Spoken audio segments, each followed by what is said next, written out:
Pendant ce temps-là, à la salle Burnod, l'équipe de Dunkerque recevait le leader de ce championnat, l'équipe de Cavijal de Nice. En recevant le leader, Nice, les Dunkerquois se doutaient que la soirée serait difficile, et elle l'a été. Et pourtant, les filles de Sébastien Devos ont su répondre au maximum de leurs possibilités face à cette machine sudiste. Auteurs d'une excellente entame, les Rouges de Rachid Méziane ont lancé leur 18e succès, mais les équipières de Melissa Micaletto ont lutté pour ne pas sombrer, pour qu'au final, l'écart ne soit pas abyssal. Début de match nous permet de créer un petit matelas qui nous rend bien service, parce que derrière on a eu une équipe de Dunkerque accrocheuse et bien vaillante. Donc heureusement qu'on avait justement cette petite avantage-là qui nous a permis de gérer aussi les rotations. Et, je suis plutôt satisfait de la prestation de mon équipe. On cherche à évoluer un peu, à défensivement être encore plus performant en vue de préparer la fin de championnat qui est quand même compliquée pour nous. En manque de réussite lorsqu'elles sont en position de tir, les Maritimes voient l'écart s'agrandir au fil des périodes pour se clôturer à -20, 47-67. Elles sont surtout très dures physiquement et elles ont pris l'avantage physique surtout tout au long de la rencontre, au niveau des rebonds et surtout au niveau des duels offensifs et défensifs. Nice reste leader devant Calais. Quant aux Dunkerquoises, elles sont 10e avant le prochain match qu'elles joueront dans leur salle face à Calais. Et c'est justement cette rencontre qu'on va évoquer tout de suite ensemble. Sébastien et Kevin, merci d'être avec nous. Ce derby, c'est plus ce que c'était il y a quelques années. C'est surtout un match de supporters. C'est vraiment ce que vous pensez, Sébastien? Oui, je pense que de l'image du derby, c'est le côté local qui reste un petit peu présent. Maintenant, il est un peu plus marqué chez les supporters. Il y a très peu de joueuses qui ont évolué, je dirais, ou dans les deux clubs ou qui sont vraiment d'une fibre régionale au départ. Est-ce que, Kevin, c'est un match qu'on prépare quand même de la même manière que les autres, ou on appuie un petit peu plus sur cette rivalité locale? On n'appuie pas plus sur la rivalité locale. Nous, on doit gagner tous nos matchs jusqu'à la fin de saison. Donc le match de Dunkerque, il est aussi important que celui de Nice, que Limoges qui viendra après, parce qu'on a des objectifs à réaliser. Et donc que ça soit Dunkerque ou un autre match, c'est pareil. C'est vraiment objectif victoire.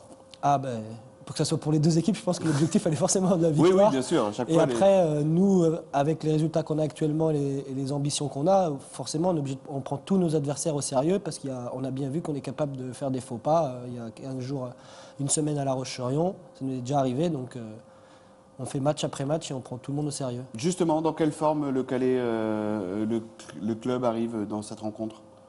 Ben, on va commencer à avoir du rythme, parce que nous, on a eu un mois de janvier et février compliqué. On a joué très peu, on était arrêtés, on reprenait.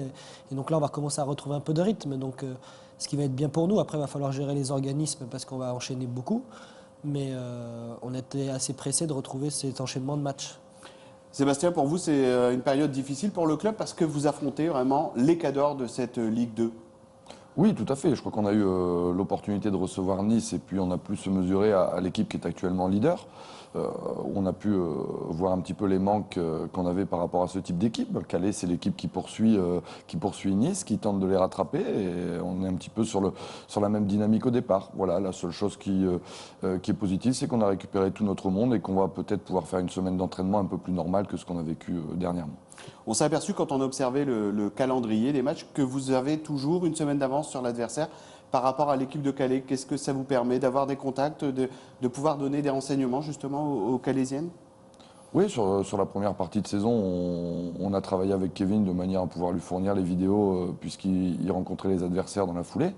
Voilà, après, derrière, on a quand même des logiciels et des matériels qui permettent d'accéder aux vidéos, mais c'est simplement, ça lui a fait gagner un petit peu de temps dans son travail. Alors vous le disiez, l'objectif de cette saison pour Calais, c'est la montée. Vous avez vécu une petite période difficile, là, les 15 derniers jours. Vous êtes bien repris face à Reims ce week-end. Le challenge est simple. Pour aller au play-off, il faut absolument gagner et espérer en plus quelques faux pas de l'équipe de Nice.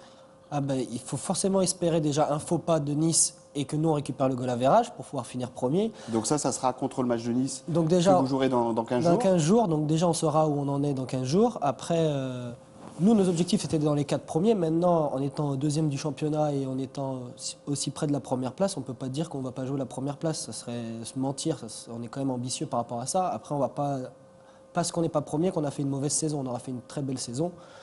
Maintenant, c'est à nous d'essayer de la finir correctement. Oui, après tout peut jouer au play-off encore. Exactement. Sébastien, pour vous, cette année a été un petit peu différente. Vous n'aviez pas malheureusement le groupe pour jouer le haut de tableau. Et ensuite, vous avez vécu dans un championnat où il n'y a pas eu de descente, donc qui a certainement altéré un peu les performances. Oui, tout à fait. On a commencé un championnat sur lequel on savait que les descentes étaient jouées sur le côté administratif par anticipation. Et puis derrière, il restait qu'un objectif, c'est le Final Four. Maintenant, on n'a pas l'équipe, on n'a pas réussi à accrocher les premiers résultats en début de saison qui nous auraient permis d'être sur une dynamique un peu plus sympathique. Voilà, au jour d'aujourd'hui, on tente de progresser encore avec le groupe et puis d'accrocher ce qu'on peut, et bien évidemment de jouer les rencontres les unes après les autres. C'est quoi justement ce leitmotiv? C'est d'améliorer son basket et de créer des performances ou préparer déjà la saison prochaine? Je dirais qu'il y a un petit peu des deux, puisque au jour d'aujourd'hui, on gère l'actuel. L'actuel, c'est d'entretenir cette équipe, d'essayer de la faire progresser, éventuellement que les jeunes puissent s'aguerrir aussi un petit peu plus par rapport aux futures saisons. Et puis derrière, bien évidemment, il y a tout le travail en coulisses et de préparation de la saison suivante sur lequel on est déjà orienté, puisqu'on connaît déjà le niveau sportif dans lequel on va évoluer. Pour finir sur ce match qui va avoir lieu samedi, donc à 20h, salle Burnode, sur quoi peut se jouer la rencontre, Sébastien? Par rapport à notre côté à nous, c'est déjà notre capacité à rentrer dans la rencontre, à être un peu plus présent sur la notion de duel, puisque Calais est une équipe aussi agressive. Si on a l'occasion d'être dans ce registre-là, mais j'espère qu'on va se libérer puis retrouver un petit peu d'adresse. Ça permettrait d'avoir un duel intéressant et de plaire aux supporters. Du côté de Calais? Nous, il faut qu'on retrouve notre rythme qu'on a, notre jeu, notre image depuis le début de saison, qui est quand même beaucoup de combativité, de l'agressivité, et puis un jeu qui va beaucoup vers l'avant. Donc je pense que c'est un match plaisant, parce que Dunkerque a aussi un jeu qui va vers l'avant. Donc c'est pour ça qu'il faut que... Je pense que ça va être un match encore plaisant. Et c'est pour ça que je me méfie autant de tous les matchs, parce que je pense que moi, l'équipe de Dunkerque, au jour d'aujourd'hui, s'il n'y avait pas eu les blessés, ils n'auraient peut-être pas fait le même championnat. Très bien, écoutez, on va donc se donner rendez-vous à partir de samedi, 20h, salle Burnode, pour un grand match de basket, l'occasion justement de voir les deux équipes de la Côte d'Opale s'affronter. Et on suivra bien sûr cette rencontre du côté d'Opale TV pour en reparler lundi. Messieurs, merci beaucoup d'être venus sur le plateau. Et puis bon match également à vos filles et à vos assistants. C'est terminé pour cette semaine pour le magazine Esprit du Sport sur Opale TV.